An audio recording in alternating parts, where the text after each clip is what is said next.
안녕하세요. 원피스 도서관 원도입니다. 오늘은 오다가 갓벨리에 숨겨놓은 충격적인 사실들에 대해서 알아보겠습니다. 샹크스와 검은 수염이 설계된 사이였다는 것을 우리에게 말하고 있다는 건데요. 세계 정부가 그것을 갓벨리에서 얻기 위해 2년을 꼬박 기다린다는 것은 무엇일까요? 이것은 록스 디지백의 현재 상황처럼 좀 더 깊은 생각이 필요합니다. 그가 다른 여자와 아이를 찾았다는 것은 위험한 비밀입니다. 지백과 같은 위험한 범죄자의 아이는 분명 비밀로 유지되어야 합니다. 만약 정부가 알게 된다면 지백은 약점이 생겨 곤경에 처할 것입니다.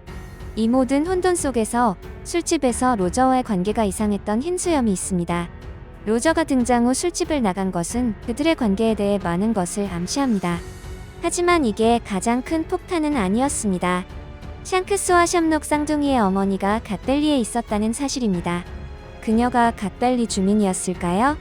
오다는 왜 그녀의 상세 정보를 숨기고 있을까요?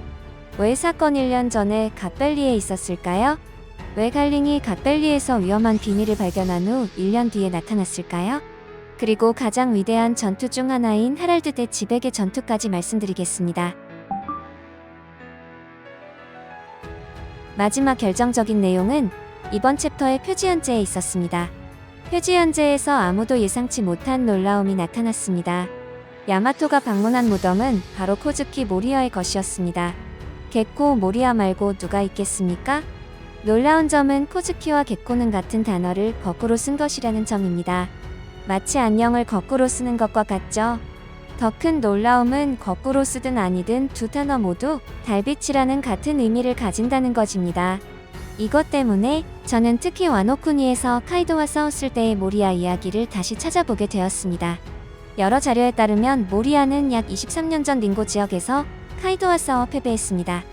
바로 현재 무덤이 있는 그 장소입니다. 23년 전 코즈키 오뎅은 흰수염과 로저와 함께 바다에 있었습니다. 이 전투는 오뎅이 돌아오기 전에 일어났습니다. 야마토의 여정 마지막 세 챕터를 다시 보면 오다는 코즈키 모리아라는 인물의 무덤에 대해 3페이지나 할애했습니다. 첫 번째 표지는 웨스트블루에서 태어나 링고 지역에서 자란 영웅이었습니다. 다음 표지에는 같은 무덤에 카이도와 싸운 후 이 마을을 지키다 죽다라고 쓰여 있었습니다. 그리고 마지막 표지에는 여기에 정의의 해적, 잠들다라고 되어 있었습니다. 만약 이것이 정말 겟코 모리아라면 오다는 그를 정의의 해적이며 링고 마을을 지키다 죽었다고 묘사한 것입니다. 비록 이 해적 코즈키 모리아는 와노쿠니가 아닌 웨스트블루에서 태어났지만요. 그리고 오다는 그가 죽었다고 묘사했는데 어떻게 겟코 모리아는 아직 살아있을까요? 이 질문에 답하기 전에 코즈키 또는 겟코라는 이름에 대해 이야기해 봅시다. 단어는 같지만 거꾸로 쓰여 있다면 이 무덤을 세운 사람들은 왜 달빛을 의미하는 단어를 코즈키라고 썼을까요?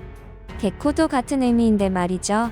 어쩌면 간단하게 모리아가 카이도와의 싸움에서 패배한 후 죽음 직전에 이르렀을 때 카이도는 모리아가 죽었다고 생각했을 수 있습니다.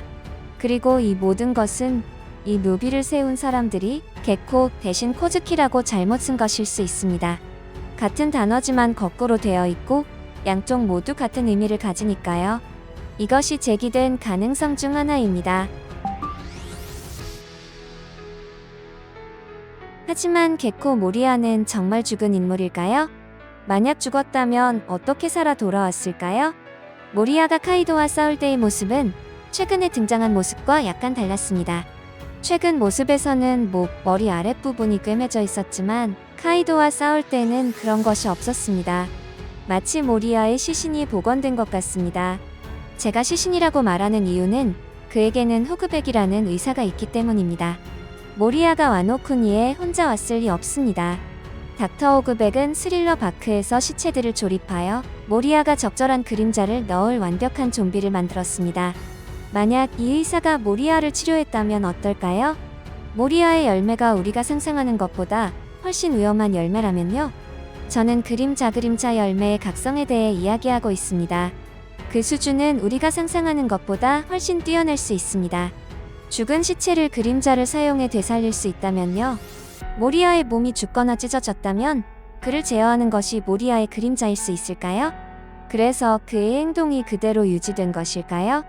하지만 우리는 좀비안의 그림자가 소금이나 햇빛에 노출되면 죽는다는 것을 압니다. 반면 모리아는 항상 햇빛 아래에 나타났습니다. 이 문제는 미스터리하며 개코 모리아 뒤에는 비밀이 있습니다. 검은 수염 티치가 왜 그를 노렸을까요? 티치가 모리아에게서 원했던 목표는 명확히 밝혀지지 않았습니다. 왜 그를 납치하고 가두었을까요? 하지만 티치가 모리아를 가두는 방식은 그의 의지를 꺾거나 그를 이용하고 압박하려는 의도로 보입니다. 능력자가 죽어도 능력이 남는다는 생각은 어렵지만 브룩에게는 실제로 일어났습니다. 브룩의 열매는 사용자가 죽은 후에 활성화됩니다. 아마도 그림자 열매도 완전히 다른 방식으로 유사한 특징을 가질 수 있습니다. 오다가 우리에게 밝혀줄 때까지 개코 모리아는 미스터리로 남겠지만 오다는 우리에게 모리아의 미래에 대한 강력한 힌트를 주었다는 것이고 오다가 우리에게 남긴 힌트는 코즈키라는 이름이며 이는 모리아가 포네그리프를 읽을 수 있다는 것을 암시할 수 있으며 이것은 원피스 쟁탈전에 참가하는 서양급 해적들에게는 반드시 필요할 것입니다. 모리아에 대해 새로운 것이 밝혀지기를 기다려봅시다. 록스 디지백은 이번 화에서 샤키에게 관심이 없다는 것이 명확해졌습니다. 그는 그녀를 머리에서 지웠고 빅맘이 폭로했듯이 다른 여자를 만나 40년 전에 아이를 가졌습니다. 현재 티치의 나이가 40세이므로 이 시점에서 록스의 기쁨과 샤키를 잊은 것은 논리적입니다. 그에게 아이가 생긴 것입니다. 그러니 록스가 갓벨리에서 샤키를 구하기 위해 죽는다는 것은 말이 안 됩니다. 만약 임무가 샤키를 구하는 것이었다면 그는 그녀를 구하고 섬에서 쉽게 철수할 수 있었을 것입니다. 이것이 그의 부하들이 말하던 것이었습니다. 그것을 훔치고 철수하자. 그러니 록스가 샤키에 대한 마음을 바꿨다면 그가 이 전투를 계속하게 만든 것은 갓벨리에 있는 충격적인 것이었습니다. 그리고 이것은 로저의 관점을 바꾸어 평범한 해적에서 진실을 밝히려는 사람으로 만들었을 수 있습니다. 그는 로드스타에 도달한 후 바다를 탐험하기 시작했고 흩어져 있는 포네그리프에 대해 알고 있었으며 사본까지 가지고 있었습니다. 그의 여정 동안 정보를 얻은 것입니다. 아마도 록스와 싸우는 동안 갓벨리에서 일어났을 것입니다. 이 충격적인 것에 대해서는 여러 가능성이 있습니다. 하나는 우라노스와 같은 고대 병기일 수 있다는 것인데요. 플루토는 와노쿠니에 있고 시라우시는 어인섬에 있으니까요. 우라노스일 수 있는 이유는 갓벨리가 역사에서 지워졌기 때문입니다. 섬 전체가 지도에서 사라졌습니다. 이것은 고대 병기의 영향이거나 그곳에 있던 인물들의 힘 때문일 수 있습니다. 내일 오후 영상에서 갓벨리와 고대 병기에 대한 내용에 대한 증거들을 공개하겠습니다. 재미있게 보셨거나 재미없게 보셨다면 구독, 좋아요 부탁드립니다. 사랑한다고요.